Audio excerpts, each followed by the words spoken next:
Ishi kitofauti, ishi kifalme. Nunua laini mpya ya Royal kutoka Halotel leo na upate punguzo la zaidi ya 70% kupiga simu ndani na nje ya nchi. Internet yenye kasi zaidi na bila kikomo kwa mwezi mzima. Dakika 420 kupiga simu mitandao yote. Halotel, pamoja katika ubora. Baada ya kupotea kwa muda wa siku 4, mwanaharakati Mdude Nyagali maarufu kwa jina la Mdude Chadema amesimulia jinsi alivyotekwa na watu wasiojulikana Jumamosi ya Mei 4, 2019 na kuhusisha tukio hilo na siasa. MCL Digital imepata nafasi ya kuzungumza naye akiwa amelala hospitali ya rufaa ya kanda ya Mbeya baada ya kupatikana usiku wa Mei 8, 2019 katika kijiji cha Inyala mkoani Mbeya. Ukiacha mimi kazi za siasa na kiofisi changu kidogo pale Vawa mkabala na NMB, mita 10 kutoka NMB, mita 300 mpaka 400 mpaka Central Police ya mkoa wa Songwe, kiko pale karibu. Wanashughulisha na kuuza vifaa vya simu. Sasa nikisipoenda field za siasa huwa nakaa pale, na nina wiki 2 tangu sienda field, sababu ya kuwepo nilikuwa field tangu mwezi wa 12 kwenye shughuli za chama. Kwa nimerudi nilikuwa kama likizo kwa wiki 2 niko pale. Sasa siku ya Jumamosi kulikuwa hakuna umeme. Kule kwetu kuna shida umeme kila siku ya Jumamosi. Niko jioni hivi, nimekaa ndani. Ndio nilikuwa busy sana na laptop kwa sababu nilikuwa na charge. Lakini baadaye nimeiona gari nje imepaki muda mrefu. Na kwa sababu sasa dirisha langu, yani dirisha nikiliona gari maana yake lazima niangalie kwa ubavu. Yani siangalie mbele wala nyuma. Naambia watu wamepaki gari kwa sababu wakati wakipaki na waona, wakishuka na waona. Kwa najua huyu anashuka anaenda benki, huyu anashuka anaingia MCCL wale jirani zangu, huyu anashuka anaingia pale mkulima pale mgawani. Kwa nini wale watu hawashuki? Tusemeni wale kwa na shida zao kwa sababu gari yenyewe ilikuwa na tinted. Waache.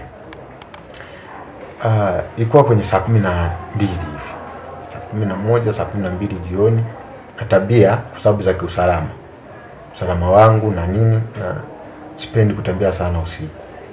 Kifika saa 1 huwa narudi nyumbani mapema. Sasa mmoja hao watu alishuka akaja kauliza vocha, lakini sikumtilia manani. Unajua bado sikuwa sijui chochote. Akasema nipe vocha Halotel, nikamwambia siuzagi vocha, afu nilikuwa busy kwenye simu na chat kwenye simu. Kwa hiyo sikumtilia manani. Lakini alipokuwa anatoka na kurudi kwenye ile gari, nikawa na wasiwasi fulani. Kuna roho kanituma niondoke nirudi nyumbani. Nikachukua laptop nikairudisha kwenye begi. Mi begi ni kama ofisi ya siasa. Mle kuna dokumenti za chama, kuna mafundisho. Mimi ni mkufunzi wa chama, ni afisa mafunzo na organization kanda ya Nyasa, mafunzo ya sera, mafunzo sio ya nini. Kuna ma document kibao ya kufundisha na kufundishwa, kuanzia kasi ya nini muone. Lakini pia kulikuwa kuna document za kimahakama, na kesi yangu imewashtaki polisi. Kuna baadhi ya document nilikuwa nazo mle kwa sababu mwakili ananiomba niko field, kwa natembea nazo kama emergency, wanazo mle muona. Kwa hiyo nikawa nimebeba hiyo begi yangu mgongoni pamoja na vitabu katiba, vitabu vya sera, na natoka. Sasa ile natoka nafika mlangoni tu, wakaja watu 3 kutoka kwenye lile gari.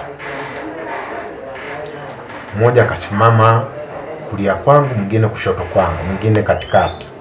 Mimi nikaegemea ukuta.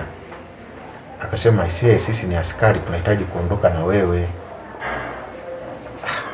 Niambia askari? Ndio. Niambia okay, sina shida, naomba ID. Niambia ID? Niambia hapana, ni utaratibu, mimi sio mara ya kwanza kukamatwa. Wewe ni askari, kwanza kwangu ni mgeni. Sikatazi askari wageni kuja kunikamata, lakini unakuja hata kama umetoka mkoa mwingine, umetoka sehemu wapi, ufungi ukaenda kukamata wahalifu, unakuja, lakini lazima uwe na askari wenyeji. Askari wenyeji mimi hapa miongoni mwenu wote sioni askari mwenyeji.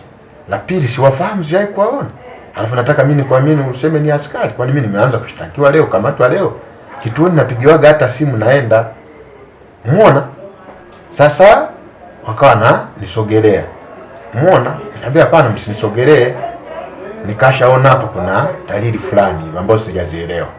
Cha kwanza nirudi ndani, nikawa na rudi kinyume nyume, nirudi ndani niweke begi, umeona. Yule wa kwanza akambia kamata kwanza begi na simu, ndio vitu vya muhimu, umeona. Kwa mimi nikawa na move sasa nirudishe begi, mmoja akanitime akashika begi, nikaanza kuvutana na begi, nikaanza kupiga kelele sasa ili watu wakusanyike, kwa sababu ilikuwa tayari kagiza kameanza, umeona. Na nilikuwa napiga kelele kwa sababu kutoka pale kwangu mpaka polisi ni mita 600, kutoka pale mpaka benki NMB ni mita 10, kuna askari pale, umeona. Kwa hiyo sasa nikaanza kupiga kelele kwa nguvu kwamba wananiua, naomba msaada, wananiua. Wengine wakawa wananifumba mdomo. Kwa hiyo akinifumba mdomo na ng'ata, lengo langu sauti yangu ifike mbali, kukusanya watu. Na huku nikawa nawaita mdogo wa kazi hapa anayefanya naye kazi, alikuwa nje ya pale pale, alikuwa pale pale kibandani kwa nje kidogo. Na waita na wale majirani zangu, ambia njoni huku, njoni huku. Wakaongezeka watu wengine, wakati wameshaninyang'anya begi sasa na simu, wakaingia nazo kwenye gari. Wakaongezeka watu wengine, kwa jumla 6. Kwa ile kuonyesha dalili ya watu kusogea, mmoja alikuwa ameshika bastola akakaa, yana akaweka kama kuwalinda hawa dhidi ya watu wengine wanaokuja. Kwa watu inabidi waogope, wakae mbali. Watu walikuwepo wakatoka kaa mbali kwa sababu waliogopa sana. Kwa mimi nikaanza kufight kwa sababu nikajua watu kama ni kweli wana nia mbaya. Ugomvi ni wa nini? Mimi nakaa hapa karibu na polisi. Kwa hao kwa vyovyote hawa sidhani kama ni askari polisi. Umeona, hawa watakuwa wametumwa nijeruhi au waniue. Kwa hapa mimi nipambane kuokoa maisha yangu. Aiza waniuili hapa wanifanye hapa. Kwa wakaanza kunipiga, kuna nani hapo ofisini nimeshikilia chuma cha mlango, wavuta, baadaye walinizidi, wanipeleka kwenye gari, bado na fight kupigania maisha yangu. Umeona, tumefika kwenye gari, yule mwingine anamwangia mwenzake fungua milango, fungua milango. Fika kwenye milango, wakinipakiza hivi na kanyaga nini mpaka wakanipakiza kule nyuma. Mmoja akawa ni dhibiti huku, lakini bado nikawa na fight. Bado nikawa na fight kwa sababu yani naendelea kupiga kelele. Mwingine akawa anajaribu kunifumba mdomo nisiendelee kupiga kelele, huku gari inatembea. Mwingine anambia funga buti, kana kimbia funge buti. Muona, kwa nikawa na fight. Muona, wanavyorusha wakaanza kuchukua chupa za bia wananipiga nazo huku. Nilivimba sana. Yaani hiki kipigo chote ni cha siku ya kwanza. Umeona? Ni cha siku ya kwanza. Nilipigwa sana. Pigwa baadaye nikavimba. Japo nilikuwa sijioni, lakini niona macho yameanza kuwa madogo, yanaona kwa mbali. Na mmoja akawa anasema tumemuumua. Tumeshamuumua tayari. Umeona? Na wakati huo alikuwa anataka wanifunge kitambaa na sute mdomoni. Ndio hicho ni ambacho mimi nilikuwa na fight nikitoe wasinifunge. Kwa mwisho walivyonigonga sana kwa sababu nilivuliwa vile viatu vyangu, nivaa suti ya brown, nilivaa tai, nilivaa saa na kiatu Travolta. Walivua kile viatu vyangu vile, nikawa napigwa kwenye masikio pamoja na chupa zile za bia. Muona, mkiangalia hata ile suti ilivyobaki, wataonyesheni hapa nimebadilisha na nini. Huwezi kuamini kama ndio yule ambaye mtu aliniona siku ya kwanza. Umeona, kwa mwisho wa siku nikapoteza fahamu. Yaani kile kipigo kilivyozidi nikapoteza fahamu na sikujua niko wapi na nini. Na nimekuja kupata fahamu niko huko ambako nimesikia nimeokotwa. Ndio huko nimejikuta nina shute mdomoni na kitambaa usoni. Sababu nilipokuwa napata fahamu bado sikujitambua vizuri. Sababu nikahisi kama nimelala. Yaani kwanza sijakumbuka nini kinaendelea. Baadaye nilipojaribu kama kujigeuza nikahisi nimechoma kwenye manyasi. Yaani kama miba inanichoma. Kwa hiyo nikishika hivi naona kama nashika majani au miba inanichoma. Kwa nikagundua hapa ni polini. Kwa hiyo nikatoa ile sutepu, yaani kwanza nikaangalia labda mazingira hapa karibu kama kuna watu. Kwa hiyo nikawa na jaribu kama kutoa sutepu au kutoa kitu gani, naambia mtu atapiga kelele kwamba acha kutoa hiyo. Nilivyoona kuna ukimya, kwa nikajua huenda niko mwenyewe. Kwa nilivyotoa hivi, nikaangalia hivi, sikuona mtu yoyote. Sikuona mtu yoyote. Kwa sasa nikawa naanza nikakaa kwa sababu nikawa sijui niko wapi. Nikaanza kutafuta location, kwamba sasa niko wapi, hapa ni wapi. Baadaye nikaanza kusikia mingurumo kama magari. Kwa kule kwenye mingurumo nikawa nasogea. Sababu sasa nilikuwa sina nguvu.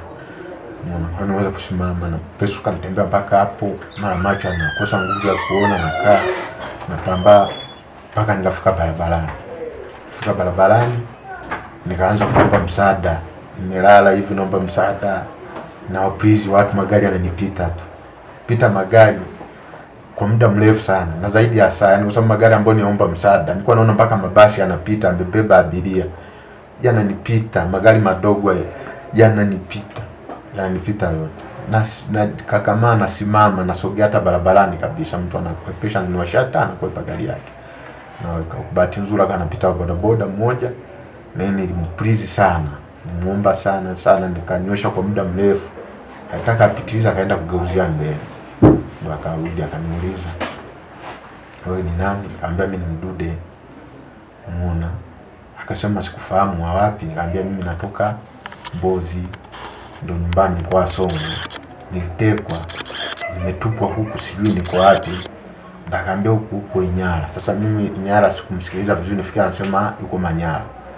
Kwa nikamuomba, niambia bana please, naomba msaada wa mambo mawili. Wewe nisaidie uweze kunifikisha popote, aidha kituo cha polisi au kwa viongozi wa chama wa Chadema. Mimi ni mwana Chadema, au eneo lolote la karibu ambalo lina Manyara ambalo lina viongozi wa nini wa Chadema wa karibu. Au ukiona yote hayo utaogopa labda kunisaidia, naomba nisaidie nipate maji au biskuti na ndizi, haikula kitu chochote. Muone. Ndo akasema sasa hapa siwezi kusaidia kwa sababu kwa mwenyewe na siwezi kubeba kwenye pikipiki, nitakubebaje na kushikiliaje? Ngoja nikaa. So nimesema kanini, ngoja tafute mtu arudi hapa tuje tukusaidie. Kaambia asante.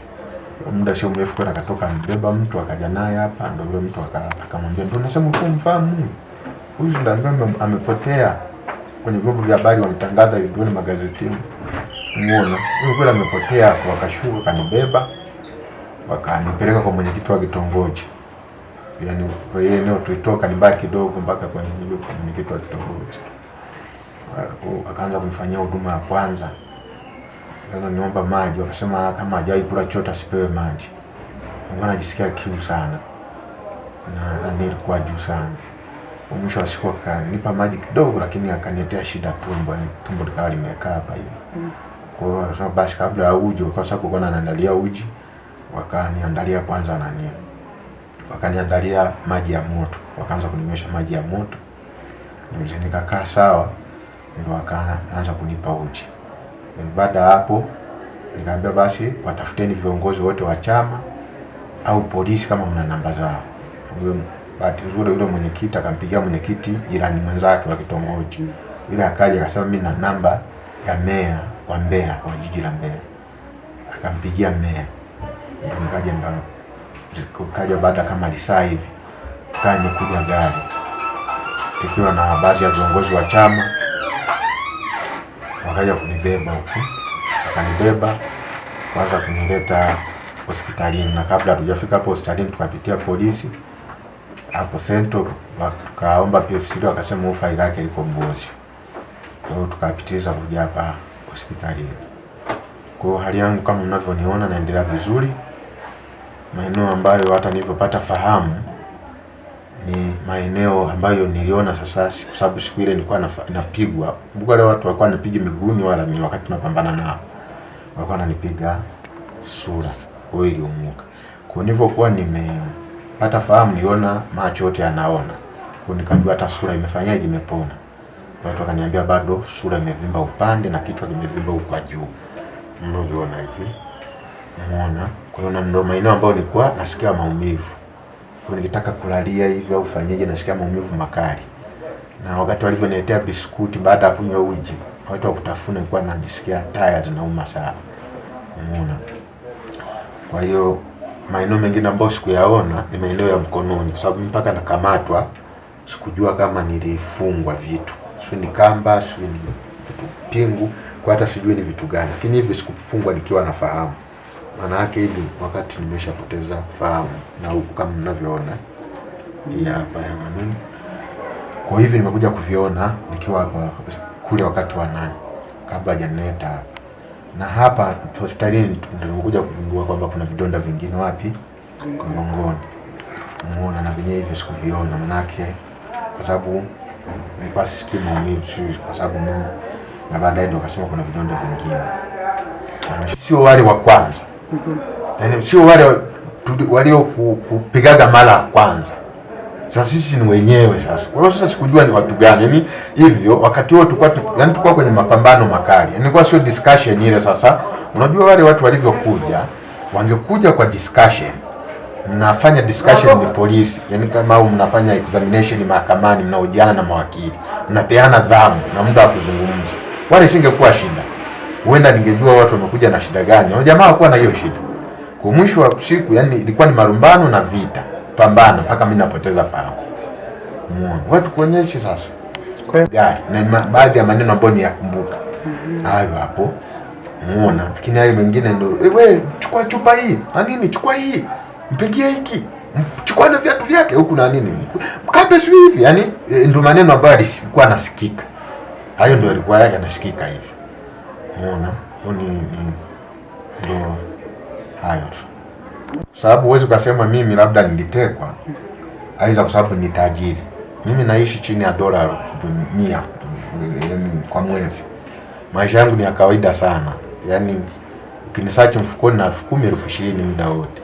Huwezi kuja na Land Cruiser ya milioni 100 eti kuja kuchukua 20,000. Yaani Land Cruiser ya milioni 100 kuja kuchukua begi yenye laptop na dokumenti za chama na simu ambavyo havifiki milioni. Umeona? Wewe unajua tu hawa watu wamekuja kisiasa, wala hawajaja kwa kitu kingine chochote. Umeona? Kwa hiyo ni ukweli ulio sahihi kabisa kwamba kutekwa kwangu kunahusiana na masuala ya kisiasa. Hilo halina pingamizi. Yaani mimi hii kazi ninayofanya sio kwamba ninapenda. Yaani sio kwamba mimi eti ndo napenda kama ambavyo naweza kwenda kuchagua nguo sokoni. Kazi ya siasa za upinzani tunazozifanya sisi ni kazi za wito. Sawa? Kama ilivyo wa mwinjilisti, kama ilivyo wa mchungaji, kama ilivyo wa mtu mwingine. Ni kazi ya kujitolea. Sawa? Kwa hiyo sasa mimi huwezi kusema niache kazi ambayo mimi natoa huduma ya kuwasimamia watu na kuna mambo ya haki. Sio wote wanaweza kusema. Sasa kama watu hawezi kusema, lazima wasemee. Kwa ukisema nibadilishe msimamo, maana yake niache kuwasemea watu. Hata panapotokea makosa nisiseme. Nafsi tanisuta. Kwa nitasema. Nikiendelea kuona makosa, tasema. Maeneo ambayo ni mazuri wanafanya, tasema. Wakifanya maeneo mabaya, taendelea kusema.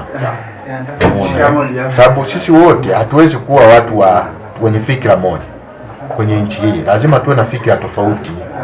Umeona? Na tukisema wote tu upande mmoja, maana yake viongozi wa chama tawala watakuwa wana kazi. Watakuwa na kazi gani? Umeona? Wana kazi kwa sababu upo upinzani. Umeona? Kwa sasa mimi nikipotea, akapotea mwingine, watakuwa na kazi gani sasa wao? Umeona? Itakuwa sasa hamna haja sasa. Kusiwe na chama, kusiwe na nini, kuwa na kitu ambacho ni serikali. Kitu ambacho hakitawezekana, utapata challenge za watu. Kwa siwezi kubadili msimamo. Pamoja na kwamba nimetoka kwenye umauti, siwezi kubadili. Mazuri tutayasema na mabaya tutayasema kwa sababu hamna mwenye mapungufu. Mwenye na mapungufu. Na mapungufu yangu wayaseme. Lakini sio kunifanya hivi kama alivyonifanya. Waseme dogo nakosea hapa na hapa na hapa. Sawa? Na wao wana mapungufu pia. Wao kwa collect wana mapungufu na sisi tuyaseme. Unajua mnapokuwa na mawazo tofauti, mnapokuwa mnabishana, ndani yao mawazo ndio mnakuja kupata share nzuri ambayo inafanyaje? Nchi zote duniani zinaendelea kwa sababu ya msigano wa kimawazo. Umeona? Ukienda Marekani, ukienda wapi, Democratic mwaka huu inakuja Republican. No, msuguano wa kisiasa. Mawazo ya kisiasa. Ukienda bungeni hivi. Nchi zinaenda kwa staili ya namna hiyo. Wengi wanateseka. Na muda mwingine wanataka niache. Lakini nafikiria kuna watu zaidi ya milioni 50 nchi hii. Kwa hiyo nawaomba tu wanivumilie. Kwa hiyo naambiaga navumilie, na unafika muda shughuli za siasa siwashirikishi. Umeona? Siwashirikishi, naishia tu kusalimiana nao na nini hivyo, kwa sababu wanakuwa napata shida sana. Mara ya kwanza nilivyokamatwa na kupelekwa Dar es Salaam na kuteswa, dadangu alipata mshtuko. Aliumwa kwa wiki 2 na akalazwa. Umeona? Kwa hiyo ni tangu hapo nimeshaambia nilipata matatizo msimwambie. Na hapa sijamuona tangu jana. Kwa huenda hakumwambia kwa sababu nafahamu, nimeshamwambia kwa sababu ana matatizo hayo, msije mkamwambia hata nikipata matatizo. Umeona? Sio anashirikishwa. Kwa hiyo nawapa kazi sana ndugu zangu. Ndugu zangu wanakuwa na wakati mgumu sana. Nijitenge nao, yani nimeshafanya kama kujitenga nao. Sasa hivi ndugu zangu naona kama bado yani sijafanya huo uchunguzi niweze kujiridhisha. Umeona? Kwa hiyo sijajua kama chanzo ni hizo Twitter au chanzo ni nini. Umeona? Ni chanzo zitakuwa ni hizo, lakini kwamba hizo jumbe lakini bado sijajua kwamba ndio zinaweza kuwa chanzo cha hicho kitu. Umeona? Sababu siwezi kumtuhumu mtu sababu bado sijapata uhakika wa kwamba yeye ndo aliyehusika. Umeona? Kuna nadhani baada ya uchunguzi au nini tunaweza kujua mhusika ni nani. Sasa hii sababu kuna kipindi nilikuwa na misukosuko sana. Misukosuko ilizidi sasa baada ya makesi kwa yanaisha mahakamani, misukosuko ikawa inaendelea. Baadaye akasema bana inabidi sasa tutafutie hifadhi nchi nyingine, na kama nitafutia hifadhi Kenya. Umeona? Na akafanya process zote, vifika Arusha nafsi ikawa inanisuta kwamba nikiondoka watu wengi watakata tamaa. Ngoja nirudi tu kwa sababu ni nchi yangu na nini. Takaa hapa, Mungu ndiye atakayeniongoza. Kama nina makosa basi nitahukumiwa kwa makosa yangu. Kama niko sahihi basi Mungu atanisimamia. Kwa hiyo ni sahihi kabisa. Subscribe MCL Digital.